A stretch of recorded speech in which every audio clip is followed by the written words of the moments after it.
Thumbnail এমন একটা জিনিস যেটা একটা ভিডিওকে ডাউন করে দিতে পারে, আবার একটা ভিডিওতে মিলিয়ন মিলিয়ন ভিউজও এনে দিতে পারে। কিন্তু একটা থাম্বনেল তখনই একটা ভিডিওতে ভিউজ আনতে সাহায্য করবে যখন সেটাতে প্রফেশনালিটি থাকবে। আর যে ভিডিওতে থাম্বনেলের নামে সাইনবোর্ড লাগানো হয় সেটাকে মানুষ ওই রাস্তাতে থাকা সাইনবোর্ডের মতোই শুধু দেখে যাবে, কিন্তু কখনোই ক্লিক করবে না। বিকজ একটা মানুষকে ভিডিওতে ক্লিক করতে থাম্বনেল বাধ্য করে, সাইনবোর্ড না। তাই তো আজকে আমি তোমাদেরকে আগামী কয়েক মিনিটের মধ্যে থাম্বনেলের এক্সপার্ট বানাতে চলেছি। আমি জানি তুমি যখন একটি ভিডিওর জন্য থাম্বনেল বানাতে বসো তখন তোমার মাথায় ভালো থাম্বনেল বানানোর আইডিয়া আসে না। তাই এই ভিডিওর যে কোনো অংশে বোনাস হিসেবে আমি তোমাদেরকে এমন একটা ট্রিক্স শিখিয়ে দেবো যেটার মাধ্যমে তুমি যদি জীবনে কোনোদিনই একটি থাম্বনেল না তৈরি করে থাকো তাহলে তুমি মাত্র 2 থেকে 3 দিনের মধ্যেই শুধুমাত্র মোবাইল দিয়ে ফটোশপ লেভেলের প্রফেশনাল থাম্বনেল তৈরি করা শিখে যাবে। আর আজকের ভিডিওতে আমি তোমাদেরকে একটি প্রফেশনাল থাম্বনেলের জন্য পিএনজি এরকম অ্যাট্রাকটিভ বাংলা ও ইংরেজি ফন্ট, এক কথায় একটা থাম্বনেল বানানোর জন্য যা যা প্রয়োজন সেই সব কিছু কোথা থেকে কিভাবে ডাউনলোড করতে হয় সেটাও দেখিয়ে দেবো। তবে এত কিছু পাওয়া ও শেখার আগে তোমাকে আগে থাম্বনেলের সাইকোলজি বুঝতে হবে, কারণ সবাই ভালো থাম্বনেল তো বানাতে চায় কিন্তু কেউ সেটার পিছনে সাইকোলজি বুঝতে চায় না, যার কারণে তারা কখনো একটি প্রফেশনাল থাম্বনেল বানাতেই পারে না। তাই প্রথম স্টেপে আমাদেরকে বুঝতে হবে থাম্বনেলের সাইকোলজি। অধিকাংশ ইউটিউবাররা তোমাদেরকে প্রফেশনাল থাম্বনেল বানানোর জন্য বলে থাকে যে তোমরা থাম্বনেলে অতিরিক্ত এলিমেন্ট বা লেখা ইউজ করবে না। কারণ হিসেবে বলা হয় থাম্বনেলের মধ্যে অতিরিক্ত লেখা থাকলে সেটা দেখতে আনপ্রফেশনাল লাগে, যার কারণে সেই ভিডিওর মূল মেসেজ বুঝে উঠতে একজন অডিয়েন্সের বেশি সময় লাগে এবং যে কারণে সেই ভিডিওতে একজন অডিয়েন্সও ক্লিক করতে চায় না। কিন্তু এখন আমি যদি বলি এই কথাটি একদমই ভুল, বরং কিছু কিছু ভিডিওর থাম্বনেলে বেশি লেখা থাকলে সেটা ওই ভিডিওতে ভিউজ আনতে আরো বেশি সাহায্য করে। আবার এমনও কিছু কিছু ভিডিওর থাম্বনেল আছে যেগুলিতে অতিরিক্ত লেখা যোগ করলে সেই ভিডিওতে ভিউজই আসবে না। এখন তোমাদের মনে প্রশ্ন আসছে যে আরে রিঙ্গো ভাই এটা কিভাবে সম্ভব? আসলে এখানে পুরোটাই সাইকোলজির খেলা। ফর এক্সাম্পল, এই আনপ্রফেশনাল থাম্বনেলটা দেখো, একদমই টেক্সটের অ্যালাইনমেন্ট ঠিক নেই, তার উপর আবার বড় করে তাদের চ্যানেলের লোগো থাম্বনেলের মধ্যে লাগিয়ে দিয়েছে, যেটা দেখে কোনো সন্দেহ নেই যে এটা একটা আনপ্রফেশনাল থাম্বনেল। এখন এই আনপ্রফেশনাল থাম্বনেলের ভিডিওতে কত হাজার ভিউজ আসতে পারে? 10,000, 50,000, এর থেকে বেশি হলে 1 লাখ ভিউজ আসবে, তাই না? কিন্তু না ভাই, এই ভিডিওতে 1.3 মিলিয়ন ভিউজ রয়েছে। যদিও তোমরা অনেকে বলতে পারো যে এই খবরের চ্যানেলের অনেক বেশি সাবস্ক্রাইবার রয়েছে তাই এত বেশি ভিউজ এসেছে, কিন্তু আমার মতে ওইরকম কিছুই না, বরং এইরকম চ্যানেলের জন্য এইরকম বেশি লেখাযুক্ত থাম্বনেলই উপযুক্ত। বিকজ ওই ভিডিওগুলোর মেসেজ একমাত্র লেখার মাধ্যমেই বোঝানো সম্ভব। কিন্তু এবার তোমরা এই থাম্বনেলটি দেখো, কোনো লেখা নেই, একদম ক্লিন। থাম্বনেলে শুধু একটা ক্যারেক্টার এবং তার হাতে গোপাল ভাঁড়ের ছবি, যেটাও মানুষকে প্রচুর পরিমাণ অ্যাট্রাক্ট করছে। এখন দেখো ইউটিউবে কিন্তু এইরকম একটা আনপ্রফেশনাল থাম্বনেলের ভিডিওতেও মিলিয়ন ভিউজ চলে আসছে, আবার এইরকম একটা প্রফেশনাল থাম্বনেলের ভিডিওতেও মিলিয়ন ভিউজ চলে আসছে, যেটা আসলে আমাদেরকে এটাই ইঙ্গিত করে যে সব ভিডিওর জন্য প্রফেশনাল থাম্বনেল গুরুত্বপূর্ণ নয়, বরং থাম্বনেলের সাইকোলজি বোঝাটা সবচেয়ে গুরুত্বপূর্ণ। আর এই কারণেই আজকে আমি তোমাদেরকে সর্বপ্রথমেই থাম্বনেলের সাইকোলজি বোঝাচ্ছি, যাতে তোমরা ওই খবরের চ্যানেলের মতো ভিডিও বানিয়ে এই চ্যানেলের মতো প্রফেশনাল থাম্বনেল না বানাও, আবার এই চ্যানেলের মতো প্রফেশনাল ভিডিও বানিয়ে খবরের চ্যানেলের মতো থাম্বনেল না বানাও। দুটি ভিডিওর থাম্বনেলই তাদের জায়গায় ঠিক আছে, কিন্তু আসল জিনিস হচ্ছে তোমার ক্রিয়েটিভিটি, যে তুমি সেটা কোথায় কোন ভিডিওতে ব্যবহার করছো। আর সেজন্যই তোমার এই থাম্বনেলের সাইকোলজি বোঝাটা অনেক বেশি ইম্পর্টেন্ট। ওকে, এতক্ষণ তো অনেক জ্ঞান দিলাম, এবার চলো তোমাদেরকে প্র্যাকটিক্যালি স্টেপ বাই স্টেপ দেখাই যে কিভাবে একটি প্রফেশনাল থাম্বনেল তৈরি হয়। কিন্তু তার আগে তোমরা চ্যানেলটি সাবস্ক্রাইব করে অবশ্যই এই অলে ক্লিক করে রাখো। তো এখন আমি তোমাদেরকে পিক্সেল ল্যাবের মাধ্যমে ধ্রুব রাঠের এই থাম্বনেলটি রিক্রিয়েট করে দেখাবো। যদিও তার থাম্বনেলগুলো অনেক প্রফেশনাল গ্রাফিক্স ডিজাইনাররা ফটোশপের মাধ্যমে তৈরি করে থাকে, কিন্তু আজকে আমরা সেটাকেই পিক্সেল ল্যাবের মাধ্যমেই তৈরি করব। এখন একটা ঘর তৈরি করার আগে যেমন সেই ঘরের জন্য সকল প্রয়োজনীয় ম্যাটেরিয়ালস আগে থেকেই জোগাড় করে রাখতে হয়, তেমনি একটি থাম্বনেল বানানোর সময়ও সেটাতে ব্যবহারের জন্য বিভিন্ন ম্যাটেরিয়ালস আগে থেকেই জোগাড় করে নিতে হয়। যেমন পিএনজি, বাংলা ও ইংরেজি ফন্ট। থাম্বনেলে যদি কোনো ক্যারেক্টার ব্যবহার হয় তাহলে সেই ক্যারেক্টার, থাম্বনেলের ব্যাকগ্রাউন্ডে যদি কোনো ইমেজ প্রয়োজন হয় তাহলে সেটাও আগে থেকে কালেক্ট করে রাখতে হবে, যাতে থাম্বনেল বানানোর সময় আমাদেরকে বারবার এদিক সেদিক না যেতে হয়। তাই আমি প্রথমেই থাম্বনেলের মেইন ক্যারেক্টার ধ্রুব রাঠের এই ছবিটির ব্যাকগ্রাউন্ড রিমুভ করে ফেলবো। যে কোনো ছবির ব্যাকগ্রাউন্ড রিমুভ করার জন্য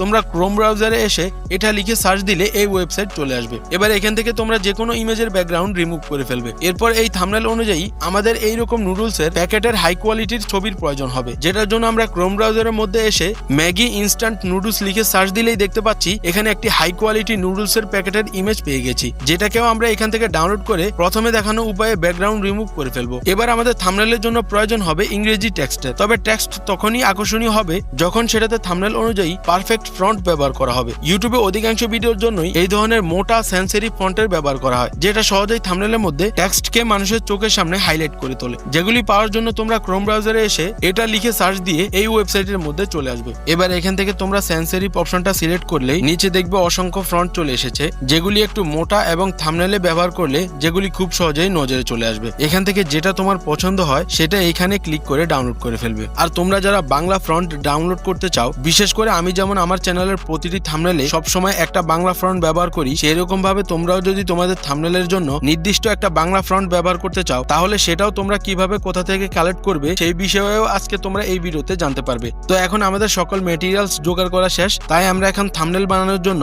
পিক্সেল ল্যাবের মধ্যে এসে এই 3 ডটে ক্লিক করে ইমেজ সাইজে ক্লিক করব। এবার এই প্রিসেট থেকে যদি আমরা ইউটিউব থাম্বনেল সিলেক্ট করি, তাহলে এখানে ইউটিউব থাম্বনেলের সাইজ চলে আসবে। কিন্তু সমস্যা হলো ইউটিউবে আপলোডের পর থাম্বনেল কিছুটা কম্প্রেস হয়ে যায়, তাই আমরা আমাদের থাম্বনেলের কোয়ালিটি একদম পারফেক্ট রাখার জন্য এখানে 1920 আর এখানে 1080p দিয়ে ওকে করে ফেলবো। এখন যেহেতু এই থাম্বনেলের ব্যাকগ্রাউন্ড সবুজ এবং লালের গ্রেডিয়েন্ট কালার রয়েছে, তাই আমাদেরকে সর্বপ্রথমে সেই দুটো কালারের গ্রেডিয়েন্ট ব্যাকগ্রাউন্ড তৈরি করতে হবে, যেটার জন্য আমরা প্রথমে এখানে ক্লিক করে এখান থেকে একটা স্কয়ার শেপ নেব। থাম্বনেলের মধ্যে যে কোনো এলিমেন্ট দুই সাইডে একদম পারফেক্ট ভাবে রাখার জন্য বা সেটাকে একদম মাঝামাঝি রাখার সময় এই গ্রিড অপশনটা সবসময় চালু রাখবে, যাতে কোনো এলিমেন্ট সেই থাম্বনেলের একদম মাঝামাঝি অবস্থানে বা দুই পাশে একদম বরাবর অবস্থানে রয়েছে কিনা সেটা খুব সহজেই বোঝা যায়। তো এইবার আমরা ওই শেপকে থাম্বনেলের অর্ধেক অংশ অনুযায়ী ফিট করে ফেলেছি, তাই এবার আমরা এই কালার অপশনে ক্লিক করে এই গ্রেডিয়েন্টে ক্লিক করব। এখান থেকে আমি আগেই গ্রেডিয়েন্টে কয়েকটি কালার মিক্স করে রেখেছি, তাই আমি এই সবুজ এবং কালো গ্রেডিয়েন্ট কালার আমার বাম পাশের শেপের মধ্যে যোগ করে দেব। এখানে গ্রেডিয়েন্ট কালার কিভাবে তোমরা যোগ করবে সেটা আমি এখানে ডান পাশের গ্রেডিয়েন্ট কালার যোগ করার সময় তোমাদেরকে দেখিয়ে দেব। তো বাম পাশে সবুজ এবং কালো গ্রেডিয়েন্ট কালার শেপের মধ্যে যোগ করার পর এখন আমরা এটাকে একটু চ্যাপ্টা করে ফেলবো, যাতে কালো কালারটা থাম্বনেলের ভিতরের অংশে বেশি না ঢুকে যায়। এরপর এটাকে একদম থাম্বনেলের অর্ধেক বরাবর রেখে এখানে ক্লিক করব। এখান থেকে আমরা থাম্বনেলের মধ্যে যত এলিমেন্ট ব্যবহার করব সেগুলোকে লক করে দিতে পারবো, যাতে অন্যান্য এলিমেন্ট বা থাম্বনেলে অন্যান্য কাজ করার সময় এলিমেন্ট নড়াচড়া না করে। তাই আমি এখান থেকে এটাকে লক করে এই পেন্সিল আইকনে ক্লিক করে এখান থেকে এই শেপকে কপি করে ফেলবো। এবার আমরা আবারও কালারে ক্লিক করলে গ্রেডিয়েন্ট অপশন চলে আসবে, যেটা অলরেডি সিলেক্ট করা রয়েছে। তাই আমরা এবার দেখে নিব যে কিভাবে একটা শেপের দুই পাশে যে কোনো দুই কালার লাগাতে হয়। তো সেই জন্য আমরা যে পাশে কালো কালার রাখবো সেই পাশে কালো কালারটা নিয়ে যাব, আর যে পাশে অন্য কালার রাখবো সেই পাশে আপাতত সবুজ কালারটা রেখে এই কালার অপশনে ক্লিক করব। এবার আমরা কালো কালারের পাশাপাশি লাল কালার রাখবো, তাই আমরা এখান থেকে লাল কালার সিলেক্ট করে ফেলবো। এরপর এটাকেও একটু চ্যাপ্টা করে ফেলবো, যাতে কালো কালার থাম্বনেলের ভিতরের অংশে বেশি না আসতে পারে। দেন আমরা এটাকেও মাঝ বরাবর এক পাশে রেখে এখানে ক্লিক করে এটাকে লক করে দেব। এবার আমরা গ্যালারি থেকে থাম্বনেলের মেইন ক্যারেক্টার ইনপুট করে একদম মাঝ বরাবর সেট করে ফেলবো। দেন আমরা ডাউনলোড করা সেই নুডলসের প্যাকেটও গ্যালারি থেকে নিয়ে এসে সেটাকে এখানে ক্লিক করে লক করে দেব এবং সেটাকে সাবজেক্টের পিছনে নিয়ে যাব। এবার আমরা এই পেন্সিল আইকনে ক্লিক করে এটাকে কপি করে এই সাইডে নিয়ে আসব এবং এটাকে একটু ছোট করে সাবজেক্টের পিছনে নিয়ে লক করে দেব। এবার আমরা এই শেপ অপশনে ক্লিক করে এখান থেকে গোল একটা শেপ নিয়ে সেটাতে লাল কালার যোগ করে ফেলবো। দেন আমরা টাইমলাইনটা একটু জুম করে এটাকে ওই প্যাকেটের কর্নারে সেট করে লক করে দেব এবং এটাকে এখান থেকে কপি করে এই অংশটাকে আবার এই প্যাকেটের পাশে কর্নারে সেট করে দেব। অনেক সময় দূর থেকে অনেক এলিমেন্ট জায়গা মতো বসাতে অসুবিধা হয়, তো সেই সময় আমি টাইমলাইনটা একটু জুম করে কাজ করি, যাতে আমরা ওই সব এলিমেন্ট গুলোকে আরো কাছ থেকে সহজভাবে ম্যানেজ করতে পারি। এবার আমি এটাকেও লক করে টেক্সট বসানোর কাজ শুরু করব। সেজন্য আমি এই নিউ টেক্সটে ক্লিক করে এখানে ক্যাপিটাল লেটারে বিফোর লিখে একটা মোটা ফন্ট সিলেক্ট করে এই ব্যাকগ্রাউন্ড অপশনে ক্লিক করব। এখানে মূলত গ্রিন কালার সিলেক্ট করে সেটাকে একদম ডার্ক করে দেব। এরপর আমি এই লেখার ব্যাকগ্রাউন্ডের শেপ অ্যাডজাস্ট করার জন্য এখানে বাম পাশে এটাকে একটু বাড়িয়ে দেব এবং ডান পাশে এটাকে একটু বাড়িয়ে নিচে এবং উপরে কমিয়ে দেব। এবার এটাকে জায়গা মতো রেখে এই সাবজেক্ট গুলোর একদম পিছনে এই লেখার সাইজ অ্যাডজাস্ট করে এটাকেও এখান থেকে কপি করে সেটার উপর আফটার লিখে দেব এবং এটার ব্যাকগ্রাউন্ডের কালারও রেড সিলেক্ট করে একদম ডার্ক করে দেব। আর এখানেও সেম প্রসেসে এটাকে সাবজেক্টের পিছনে নিয়ে যাব। এবার আমরা এই প্রত্যেকটা সাবজেক্টের পিছনে শ্যাডো অ্যাড করার জন্য টাইমলাইনটা একটু জুম করে এই প্লাসে ক্লিক করে ড্র সিলেক্ট করব। এবার আমরা এখান থেকে ব্ল্যাক কালার চুজ করে এই পেন সাইজকে 10-এ রেখে ব্লার রেডিয়াসকে একদম বাড়িয়ে দেব। এইবার আমরা নুডলসের প্যাকেটের দুই পাশে শ্যাডো গুলোকে ড্র করব।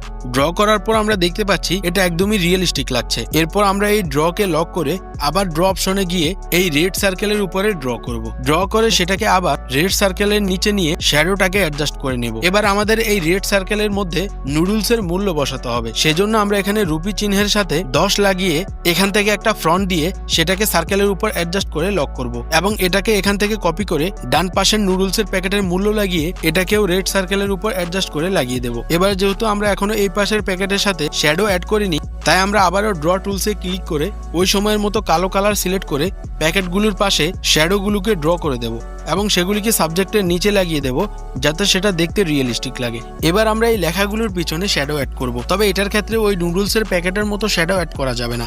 তাই আমরা একটু বুদ্ধি খাটিয়ে এখানে এই শেপে ক্লিক করে সেটাকে আমাদের ওই লেখার ব্যাকগ্রাউন্ডের সাইজ অনুযায়ী অ্যাডজাস্ট করে কালো কালার সিলেক্ট করতে হবে।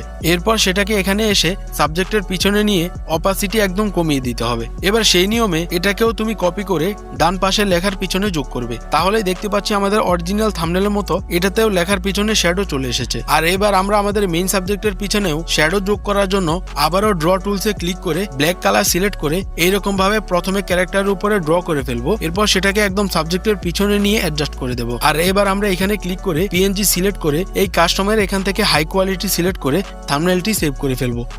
আর এবার তোমরাই দেখো, এটা হচ্ছে প্রফেশনাল গ্রাফিক্স ডিজাইনারের ফটোশপ দিয়ে বানানো থাম্বনেল, আর এটা হচ্ছে আমাদের মোবাইলে পিক্সেল ল্যাব দিয়ে বানানো থাম্বনেল। এটা তো আমি তোমাদেরকে জাস্ট দেখানোর জন্য তৈরি করেছি। আমি যদি এটাতে আরো একটু সময় দিতাম বা তোমরা যদি এরকম ভাবে প্রত্যেকটা থাম্বনেল বানানোর পিছনে আরো বেশি সময় খরচ করো, তাহলে কোন থাম্বনেল ফটোশপে তৈরি হয়েছে আর কোন থাম্বনেল মোবাইলে পিক্সেল ল্যাবে তৈরি হয়েছে সেটা বুঝে উঠতে অধিকাংশ মানুষেরই অবস্থা খারাপ হয়ে যাবে। আর তোমরা যারা এখনো ভিডিওতে লাইক দাওনি তারা এখনই লাইক দিয়ে ফেলো, কারণ এখন আমি তোমাদেরকে আমার মতো এরকম বাংলা ফন্ট কোথায় পাওয়া যাবে সেই গোডাউন দেখাবো, যার জন্য তোমরা ক্রোম ব্রাউজারে এসে এটা লিখে সার্চ দিলে এইরকম ওয়েবসাইট চলে আসবে। এবার তোমরা এটার একদম নিচে গিয়ে এই যে ফ্রি ফন্ট এখানে ক্লিক দিলে অসংখ্য বাংলা ফ্রি ফন্ট পেয়ে যাবে, যেখান থেকে যে কোনো একটা তুমি তোমার প্রত্যেকটি থাম্বনেলে ব্যবহার করতে পারো। আর তাদের ফন্ট ডাউনলোড করার জন্য এখানে ডাউনলোড অপশনে ক্লিক দিয়ে নিচে চলে আসলে দেখবে এখানে তাদের কিছু শর্ত রয়েছে, যেগুলি একটু পড়ে নিয়ে তোমার সেই ফন্টটি ডাউনলোড করে ফেলবে। আর এবার আমি তোমাদেরকে ভিডিওর প্রথমে বলা সেই টেকনিক শিখিয়ে দেব, যেটার মাধ্যমে তোমরা খুব দ্রুতই প্রফেশনাল থাম্বনেল বানানো শিখে যাবে। আর সেটা হলো, তোমাদেরকে কয়েকদিন পর পর আজকে আমি যেরকম একজন বড় ইউটিউবারের থাম্বনেল ব্রেকডাউন করে দেখিয়েছি, সেই রকম ভাবে তোমার কাছে যে ইউটিউবারের থাম্বনেল ভালো লাগে তার থাম্বনেল গুলোর মতোই নকল করে তুমিও প্রতিদিন থাম্বনেল বানানোর চেষ্টা করবে।